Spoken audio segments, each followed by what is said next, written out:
There's something I'd like to understand before we go any further. What is it that you'd like to know? First, know that you are not responsible for your father's errors. However, you must answer for your own actions. Uh-oh. I better tell him what he wants to know. Tell me, Louis, what is your share of responsibility in all this?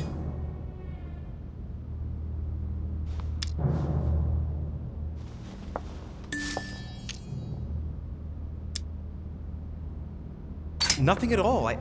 I was invited here to look for my mother, who had gone missing. You mean your sister? I didn't know that at the time. In any case, I didn't know anything about any of this. I'd never even met your two sons. And the more time went by, the more the trap closed around me. But you've survived so far. You can be proud of that. When you got wind of William's plans about the conference, did you tell Gregory?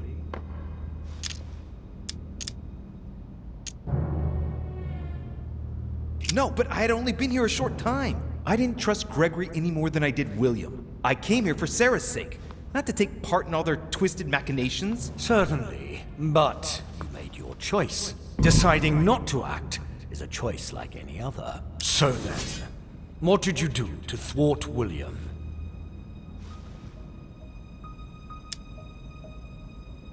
When Sarah told me about the power of the Lance of Longinus, I made every effort to find it in order to eliminate it. You could not have given a worse answer. We are almost done here, Louis. Tell me, in your opinion, what should I do with William? I know what he wants to hear. According to the family rules, we're not allowed to kill a family member. I congratulate you, Louis. You have understood. I believe you have earned a place in our family. I cannot wait to introduce you to the others. But first of all, William must pay for everything he has done. Let's go, now. It's time to get this over and done with.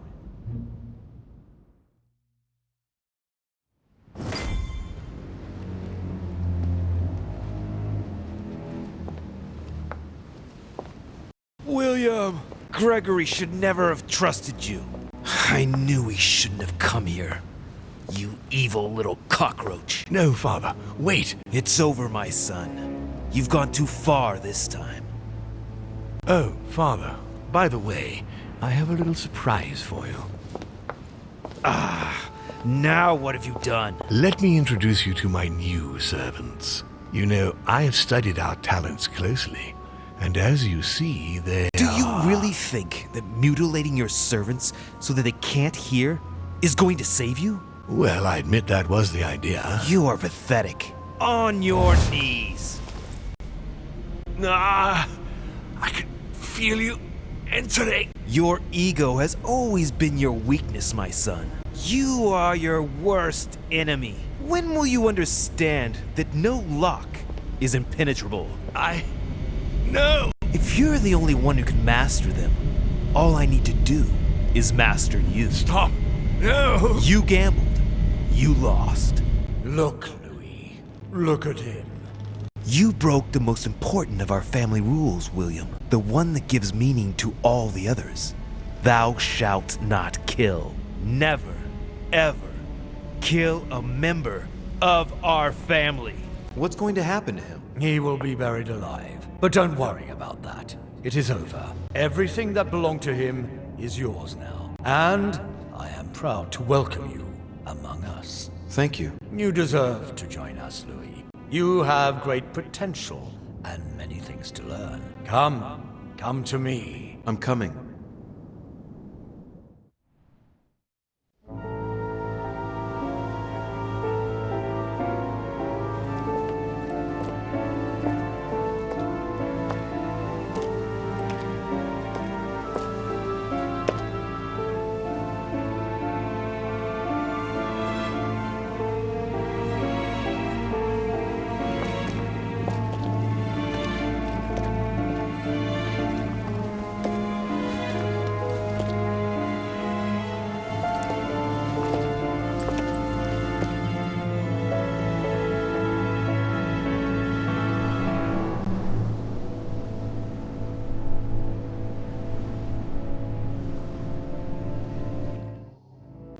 as Mortimer had planned, Napoleon Bonaparte sold Louisiana to the United States after purchasing it from Spain.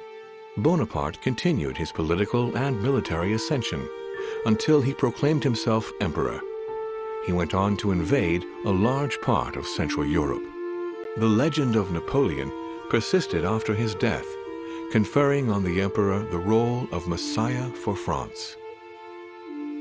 Remaining very popular, George Washington put an end to the various internal rebellions without violence and re-established trade agreements with Great Britain. Upon his death, he became a national hero and left an entire nation in a state of mourning. On his return to Spain, Manuel Godoy proceeded to give Louisiana up to France. Later on, he became the target of the Crown Prince of Spain, Ferdinand VII.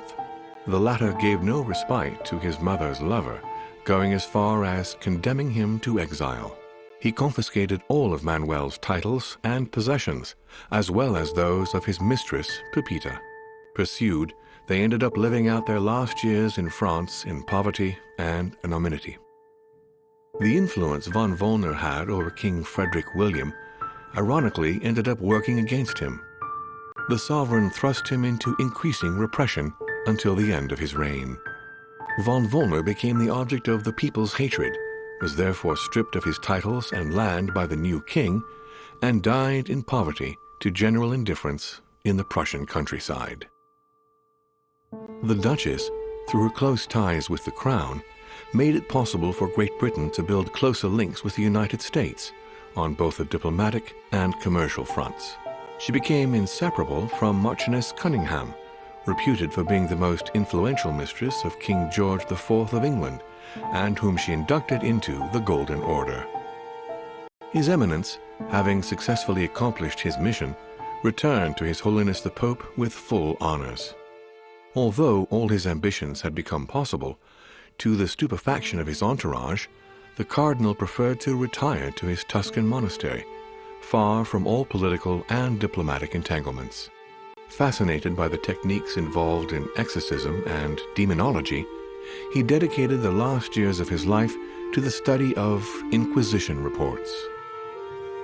On his return from Paris, Peyroux resigned from his posting as judge at the revolutionary courts. He withdrew to the south of France with his daughter until his death. No more was ever heard of Lord William Mortimer.